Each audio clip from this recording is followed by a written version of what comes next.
On the campaign trail, Mayor Justin Bibb promised to fight for environmental justice.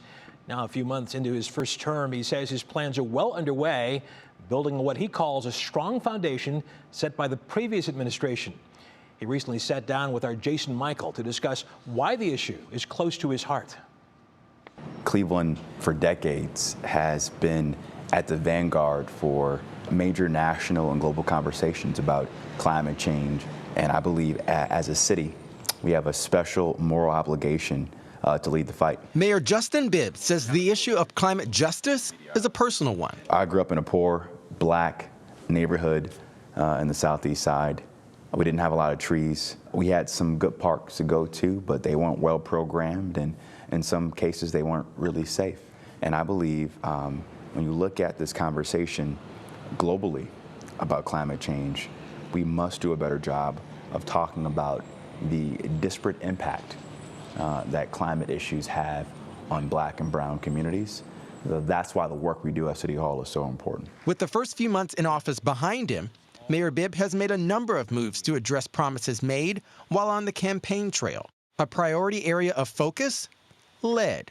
It has and continues to be an environmental hazard with dangerous impacts on Cleveland's children. That we get every home in the city compliant with our lead-safe laws. Bibb announced in January the city will allocate $17 million from the American Rescue Plan towards the Lead Safe Coalition endowment. We also hired a senior-level lead strategist in my administration that's focused on breaking down silos across every department to make sure that City Hall is a key thought partner with our community organizations to eradicate lead. Funding is also pouring in to plant trees, with nearly $1 million from Cuyahoga County's Urban Tree Canopy program. We see in black and brown neighborhoods in the city high asthma rates, high rates of low air quality, and these are the neighborhoods that don't have a lot of well-planted trees. And so we must have a data-driven approach in terms of where we invest, in this $1 million investment, I believe, will truly go a long way. I asked the mayor about the city's reliance on coal as a primary energy source, and if there are any plans to incorporate greener alternatives. It's a major issue that I campaigned around, the fact that Cleveland Public Power is getting its power source from the third largest carbon emitter in the United States, and it's critical that we can lead the way.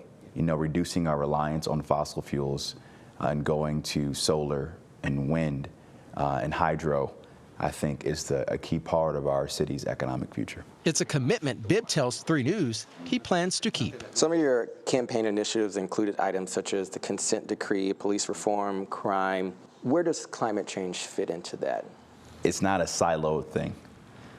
When you grow up in a neighborhood that doesn't have access to a good quality park, that doesn't have access to a good quality grocery store, that doesn't have access to high quality public transit, then you feel like opportunity is locked out and it's not within your reach. And that kind of lack of hope in many ways leads to crime. And so I truly believe that climate change and climate justice are foundational issues that build strong communities, that create strong people. Jason Mikell there. Mayor Bibb also spoke about his plans to revive the city's recycling program, telling 3 News his team is working around the clock to bring back curbside recycling and hopes to bring back the opt-in recycling program later this spring.